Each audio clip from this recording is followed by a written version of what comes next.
A Journey to Japan, my unforgettable AFS Jenesys experience. It was December 2008, a month that forever changed my life. I was chosen to represent Indonesia in the AFS Jenesys Teacher and Student Exchange Program to Japan, a prestigious cultural exchange involving all ASEAN countries, plus India, Bangladesh, Australia, and New Zealand. Indonesia proudly sent 6 teachers and 60 students from across the archipelago, and I was truly honored to be among them. Before this once-in-a-lifetime journey began, I joined the national selection at SMAN 17 Palembang, representing the entire southern Sumatra region, including Bangka Belitung. Out of 40 teachers, only 1 was selected, me. 2 brilliant students from SMAN 1 and SMAN 17 Palembang also made it through. Our pre-departure orientation took place at TMII, Taman Mini Indonesia Indah, in the PLN building, Jakarta. We studied basic Japanese phrases, tasted authentic Japanese cuisine, and rehearsed cultural performances that we would later showcase in Tokyo's Sumo Arena. As the departure date drew near, excitement and curiosity filled the air.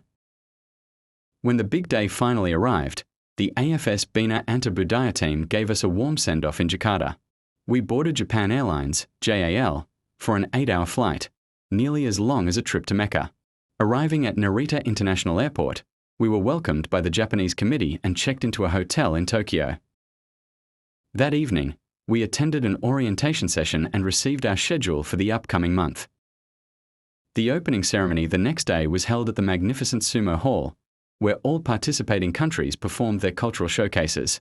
Our Indonesian group proudly presented a lively traditional dance, earning applause and admiration from the audience. Then came a city tour of Tokyo, including the iconic Tokyo Tower, followed by a dinner gathering with delegates from all over Asia and the Pacific. The city's bright lights and organized beauty left us in awe. As we explored Japan, several things amazed and even shocked me. Vending machines were everywhere, selling drinks, snacks, even hot meals. Toilets in public places had digital panels, warm seats, and automatic water, something unimaginable in Indonesia at that time. On the streets, I saw jinriksha pulled by humans, and women elegantly dressed in kimono walking gracefully through the city. At schools, students would change their shoes to indoor slippers upon entering, a symbol of cleanliness and respect. Strangely, although Japan is one of the world's largest motorcycle producers, I saw very few motorcycles on the streets.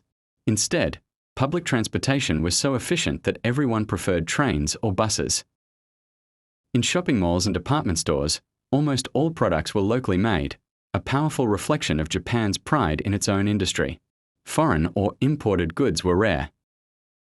I also experienced a fascinating type of restaurant where dishes moved around on a conveyor belt, and you simply picked what you liked. It was both fun and delicious. In Japan, I was amazed and impressed by the cleanliness and discipline of the people. When I visited a school, I saw students eating lunch in both the cafeteria and their classrooms. Both areas were spotless and organized before the meal, and remained just as neat and clean afterwards. It was truly remarkable. The train stations and bus terminals were also visibly clean. On the Shinkansen, bullet train, the staff quickly and efficiently cleaned and tidied the carriage during stops. The railway staff also showed incredible politeness. Ticket inspectors would bow to the passengers before checking their tickets. Another highlight was the culture of queuing. Everyone was highly disciplined in line and never cut in front of one another. Similarly, staff at every shop were very welcoming and respectful to every customer who entered. The winter weather was freezing cold, and for the first time, I realized that the air conditioner in homes worked as a heater, not a cooler. Every small detail showed how thoughtful and advanced Japanese life was. Our journey continued as we boarded the Shinkansen, bullet train, to Kyoto, Hiroshima, and Nagasaki, where we explored temples, memorials, and gardens, each more beautiful than the last. Later, we traveled to Fukuoka, to the charming city of Anojo Shirakabaru, where our host families and Chuo High School welcomed us warmly. For a week, I accompanied 10 students from different countries who joined classes at this large, modern school. With 4 floors, laboratories, a library, a theatre, and sports facilities like archery and kendo, the school was an inspiring place to learn.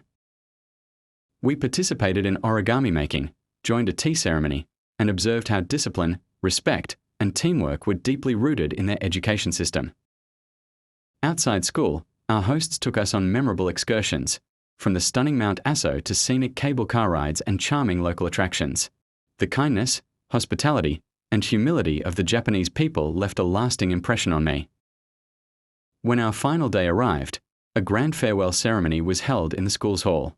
Tears filled our eyes as we said goodbye to new friends who had become like family. We returned to Tokyo by plane, our hearts full of unforgettable memories. That 1 month in Japan taught me so much about culture, education, technology, and life itself.